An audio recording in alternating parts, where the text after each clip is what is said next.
लो baby, चाय पियो। अरे तुम्हारी हिम्मत कैसे हुई मुझे थप्पड़ मारने की? कौन हो तुम? मेरी चाय भी गिरा दी, बेवकूफ लड़की। दीदी, तू मुझे इस लड़के के सामने पहचानने से इनकार कर रही है, अपनी छोटी बहन को। और तू इस टाइम पे यहाँ कर क्या रही है?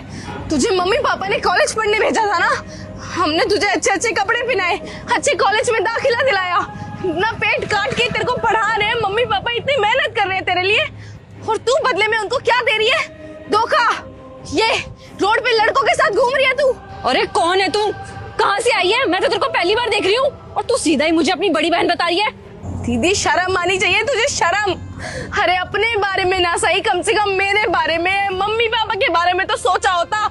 हमारे दिल पे क्या बीतेगी जब हम तुझे इस हालत में एक लड़के के साथ देखेंगे।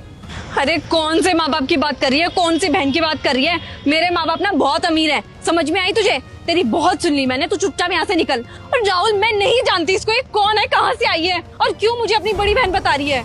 अरे वो, जब वो मना कर रही है तेरे को नहीं जानती तो नहीं जानती ना, पता नहीं कहाँ से आ गई और कहाँ से तू इसकी बहन लग रही है। चल जाए ऐसे। ओए, तू चुप हो जा। तू ही है वो रीजन जिसकी वजह से मेरी बहन बिगड़ रही है। बिल्कुल चुप हो जा। अबे ओ, मैंने तेरे को बोला ना, मैं तेरे को नहीं जानती। मुझे लगता है ना राहुल, ये पागल है, इसका दिमागी संतुलन हिला हुआ है। तो यहाँ से चुपचाप निकल जा, तेरा बहुत सहन कर चुकी हूँ मैं। ये मेरी भलाई समझ कि तेरे थप्पड़ मारने के बाद भी मैंने तेरे को थप्पड़ नहीं मारा है, क्योंकि तू एक अपाहिज है। इस चीज को ध्यान में रखते हुए ना मैं तेरे को कुछ भी नहीं बोल रही हूँ, तेरी सारी बदतमीजी चुपचाप सहन कर रही हूँ। अब बहुत हो गया, तू चुपचाप जा यहाँ से। अच्छा, मैं पागल हूँ, सब पता है दीदी मुझे। ये जो तू अमीरी का झूठा दिखावा कर रही है ना इस लड़के के सामने, तू हमसे दूर होना चाहती है ना, अपने परिवार को इसलिए पहचानने से मना कर रही है क्योंकि हम गरीब हैं। सुनो, इसको ये कपड़े, ये अच्छा कॉलेज, ये अच्छा लाइफस्टाइल, सब कुछ मेरे मम्मी पापा ने दिया है। अपना पेट काट के इसको पाल रहे हैं हम, ताकि अपनी जिंदगी में कुछ अच्छा करे, हमें अच्छी जिंदगी दे। लेकिन इसको तो कुछ और मंजूर है। नहीं चाहती ना कि हम लोग तेरे साथ रहें। राहुल, तुम कुछ बोल क्यों नहीं रही? इतना कुछ बोले जा रही है, कम से कम कुछ बोलो तो सही इसको। ओए, कान खुल के मेरी बात सुन। जो वो कह रही है ना तेरे को नहीं जानती, चुपचाप निकल यहाँ से, चेप मत दो उसके। चल। मैंने बोला ना, चुप खड़े रहो। अगर तुमने हम दोनों बहनों के बीच एक लफ्ज और बोला तो मैं तुम्हारी पुलिस कंप्लेन कर दूंगी कि तुम मेरी बड़ी बहन को छेड़ रहे हो, परेशान कर रहे हो। हाँ, जा कर दे पुलिस कंप्लेन। जब हम तेरे को जानते ही नहीं तो तू पुलिस कंप्लेन करके करेगी क्या? और अगर तू पुलिस को यहाँ पे बुला भी लेगी ना तो मैं बोल दूंगी, क्योंकि मैं तेरे को नहीं जानती। समझ में आया? दीदी, तू भी चुप कर, अब बहुत हो गया तेरा। इतनी देर से खड़ी होके तेरी बातें सुन रही हूँ, उसका मतलब ये नहीं कि तू कुछ भी बोले जाएगी।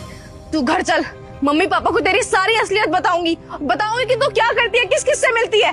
तू घर चल, और सुन ली तेरी, चल। अरे पर राहुल, मैं इसको नहीं जानती। यार, कहाँ से आ गई है? पता नहीं कौन है इसकी बहन बन के आ गई जो पूरा प्लान फ्लॉप कर दिया। एक मौका मिला था इसको मारने का। शिट। अरे क्या ये, तुम लंगड़ी नहीं हो? जी नहीं, मैं अपाहिज नहीं हूँ, और आप मेरी बड़ी बहन भी नहीं है। दीदी, मैंने वहाँ पे आपसे झूठ बोला था। ये तो मुझे पता है कि मैं तुम्हारी बड़ी बहन नहीं हूँ, और ये भी पता चल गया कि तुम अपाहिज नहीं हो। तो मुझे ना जल्दी से ये बता दो, तुमने वहाँ पे मेरे बॉयफ्रेंड के सामने इतना सब कुछ झूठ क्यों बोला? मैंने वहाँ झूठ इसलिए बोला क्योंकि मुझे आपकी जान बचानी थी। मैंने आपकी जान बचाई है। अच्छा, मेरी जान बचाना चाहती थी? किससे मेरी जान बचाना चाहती थी? आपके उस बॉयफ्रेंड से। मेरे बॉयफ्रेंड से तुम मेरी जान बचाना चाहती थी?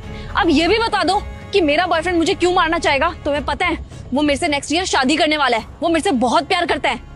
दीदी, कोई शादी वादी नहीं करने वाला था वो लड़का आपसे, आपकी जान लेना चाहता था। आपको पता है, जो चाय वो आपको लाके दे रहा था ना पीने के लिए, जहर था उसमें, वो जान से मारना चाहता था आपको। अच्छा जी, और ये बात तुम्हें कैसे पता? ठीक है, आपको यकीन नहीं हो रहा ना मेरी बातों पे, तो आप मुझे एक बात बताओ, आपने अपने बॉयफ्रेंड को 4-5 लाख रुपए उधार दे रखे है ना, और ये बात मुझे कैसे पता? क्योंकि मैं तो आपसे आज पहली बार मिली हूँ, अभी आपने बोला भी। हाँ, तुम सही कह रही हो, ये पैसों वाली बात तो सिर्फ राहुल और मेरे बीच में थी। ये तुम्हें कैसे पता चला? तुम तो आज मेरे से फर्स्ट टाइम मिल रही हो। मैं बताती हूँ कि ये बात मुझे कैसे पता चली। अभी थोड़ी देर पहले जब वो चाय लेने गया था ना, तब वहां मैंने उसकी बातें सुनी। हेलो, हाँ भाई सुन, यार तेरे पास कुछ 4-5 लाख रुपए पड़े होंगे क्या? क्यों, क्या हुआ? अबे तुझे याद है मैंने अपनी गर्लफ्रेंड से उधार लिए थे पैसे गाड़ी खरीदने के लिए। हाँ, लिए थे। हाँ यार, अब वो सोचती कि मैं उससे प्यार करता हूँ, लेकिन मैं तो उसको धोखा दे रहा हूँ ना, इसलिए मैंने उससे कुछ पैसे लिए थे, उसने भी हंस हंस के दे दिए। लेकिन यार अब वो पैसे वो वापस मांग रही है, कह रही है कि उसको बहुत ज़रूरत है। अबे यार हम कहाँ कमाने वाले हैं, हमें तो पैसे चाहिए थे, अपना काम तो हो गया, अब उसको वापस कैसे दूँ वो पैसे? एक काम कर, उसको मार दे, फिर तुझे कोई पैसे नहीं देने पड़ेंगे। पागल हो गया है क्या तू? अबे इतनी सी बात में मैं उसकी जान ले लूंगा? तू कैसी बातें कर रहा है भाई, दिमाग ठीक है तेरा? हाँ मैं बिल्कुल सही कह रहा हूँ। अबे चल तू फोन काट। वैसे आइडिया तो बुरा नहीं है, अगर मैं इसकी चाय में जहर मिला के इसको दे दूं तो उसको क्या ही पता चलेगा, इल्जाम भी मेरे ऊपर नहीं आएगा, सारा का सारा शक भी चाय वाले के ऊपर जाएगा कि उसी ने चाय में जहर मिलाया होगा, और मुझे पैसे भी नहीं देने पड़ेंगे।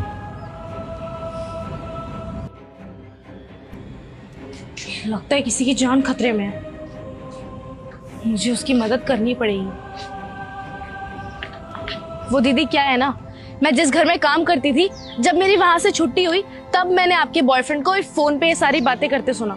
तब मुझे पता चला कि वो आपको जान से मारने की साजिश रच रहा है। तब मैंने सोचा कि मुझे कुछ भी करके आपकी मदद करनी है, क्योंकि मैं अपनी आंखों के सामने कुछ गलत होता हुआ नहीं देख सकती थी। लेकिन अगर फिर भी आपको उसके पास जाना है, उसके साथ रहना है, तो आप जाओ, बेशक जाओ, फिर आप अपनी मौत की जिम्मेदार खुद होगे।